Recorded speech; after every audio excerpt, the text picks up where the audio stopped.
9:05 de la mañana recibimos ahora al director ejecutivo del Consejo de la Prensa Peruana, el señor Rodrigo Salazar Zimmerman. Muy buenos días y bienvenido a RPP, señor director ejecutivo de la CPP. Muy buenos días, muchas gracias por la invitación, Fernando. Bueno, lo hemos invitado por el comunicado que ha publicado el día de ayer el Consejo de la Prensa a propósito de dos casos que son diferentes, que conciernen a dos periodistas en circunstancias y sobre temas completamente diferentes. Por una parte, hay la sentencia que debe ser leída hoy a propósito de Christopher Acosta, autor de un libro, Plata como cancha, que ha motivado una denuncia con reparación civil de 100 millones de soles formulada por el ex candidato presidencial César Acuña. Y paralelamente, el día sábado se produjo en Mala el allanamiento al periodista Pedro Salinas, conocido por sus investigaciones sobre sodalicio, pero el fiscal Avia, con el que hemos hablado hace un rato, nos ha asegurado que en ese allanamiento no tiene nada que ver su trabajo de investigador, sino una actividad una actividad empresarial realizada con el Ministerio Público. Explíquenos, no sé si logró escuchar lo que dijo el fiscal Avia, usted, señor Salazar Zimmerman. No llegó a escuchar, Fernando. Ya, bueno, lo que ha dicho es eso, ¿no? Que el caso de Pedro Salinas es un tema empresarial que no tiene que ver para nada con la libertad de prensa y insistió en que ellos no tomaban en cuenta la motivación eventual que había tenido el denunciante, sino miraban si había materia a ser investigada o no. Bueno, su opinión entonces sobre esta réplica de la Fiscalía, en buena cuenta que contesta a lo que es el comunicado de ustedes. Sí, como bien has dicho, Fernando, en ambos casos son distintos, ¿no? Ambos casos tienen particularidades diversas, pero lo que es importante es ver aquí la tendencia, ¿no? Es una tendencia en la cual estamos los periodistas cada vez más asediados por el poder. En este caso el Ministerio Público y también, por supuesto, en el caso de Christopher Acosta, el Poder Judicial. Puede decir cualquier persona que esto es un asunto empresarial, que esto es un asunto, cualquier argumento que puedan dar, pero en el fondo lo que hay es un amedrentamiento y una persecución a los periodistas. Es una censura, ¿no? Hoy en día los estados ya no entran a las redacciones a punta de fusil, pero utilizan argucias legales como estas de aquí, las querellas, por ejemplo, o en el caso de Pedro Salinas también, por colusión agravada supuestamente, para poder intentar generar autocensura. Es una suerte pues de golpe bastante más sofisticado, si quieren, ¿no?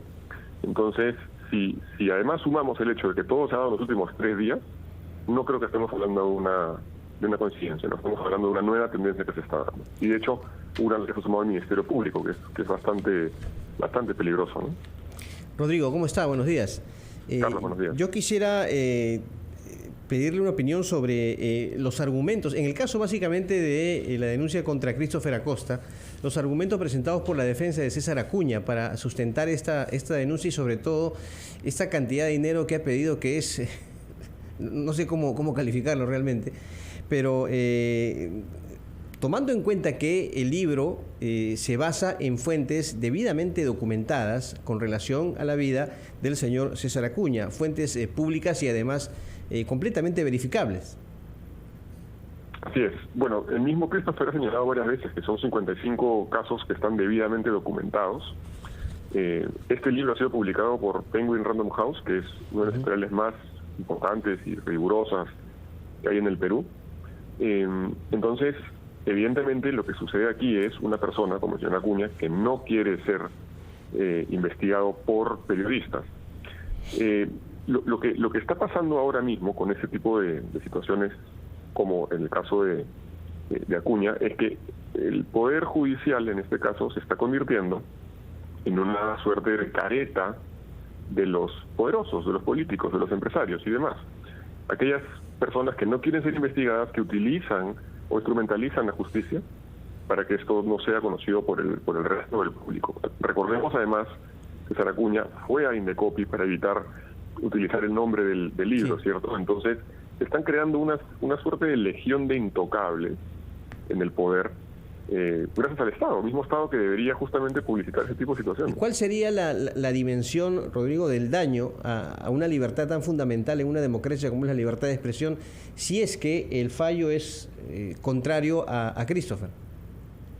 Puedo leerlo directamente al comunicado que lanzamos ayer por la tarde, que es: en ambos casos, estoy citando, el Ministerio Público y el Poder Judicial están prestándose a defender los intereses de grupos y personajes de poder que tratan de impedir que se conozcan hechos que son de interés público. El precedente es gravísimo.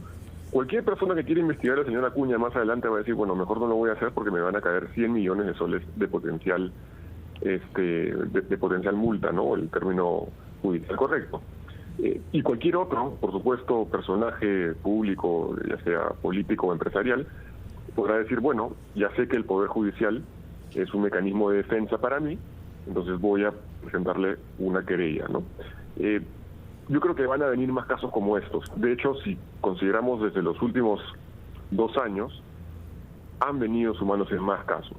Hablábamos inicialmente de Paulo Ugaz y de Pedro Salinas en el caso de querellas, pero se han venido sumando cada vez más, ¿no?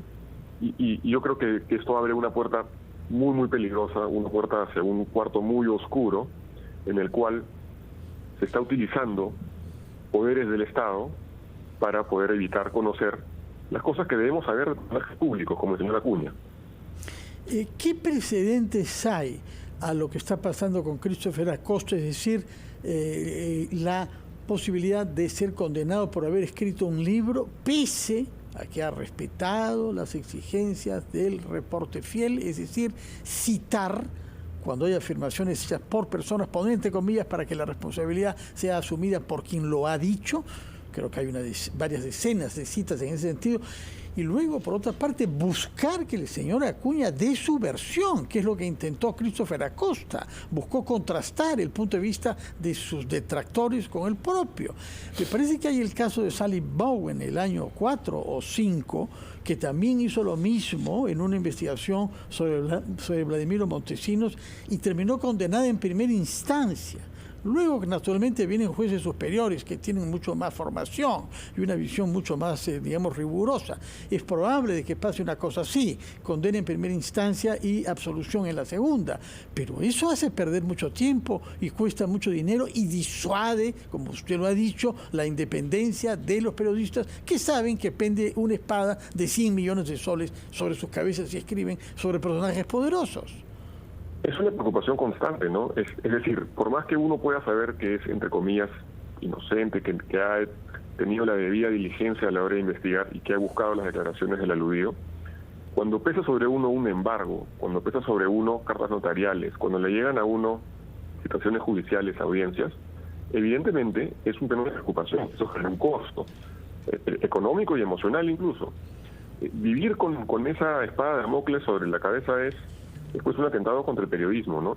Y tú mencionabas, Fernando, cuál es cuál puede ser, no necesariamente el presente, pero de repente lo que puede venir más adelante es que a la hora de presentar querellas por difamación o cualquier otro instrumento legal, no se está considerando la debida diligencia del periodista. Acá algo bien importante. A la hora de informar, cualquier periodista, cualquiera de nosotros puede cometer un error o puede equivocarse. Lo que se debe probar es que esa intención de información o de desinformación en todo caso fue adrede, fue intencional, ¿no? Si es que se halla o se encuentra que la investigación que uno hizo pudo de repente, no digo que sea el caso de Christopher, pudo de repente haber fallado, se debe probar que esa persona tuvo la debida diligencia de conversar con todas las partes interesadas, ¿cierto? Sí. Eso es clave y creo que no se está considerando en casos periodísticos como estos. Muchas gracias. Preciso que sobre este punto también hay una comunicación de la Defensoría del Pueblo que expresa su preocupación ante el hecho de que se esté recurriendo a la justicia penal frente a obras periodísticas. Muchas gracias, Rodrigo Salazar Zimmerman. Recuerdo que usted es el director ejecutivo del Consejo de la Prensa Peruana. Que tenga muy buenos días. Vamos a hacer una pausa y regresamos después de oír a los anunciantes a Ampliación de Noticias.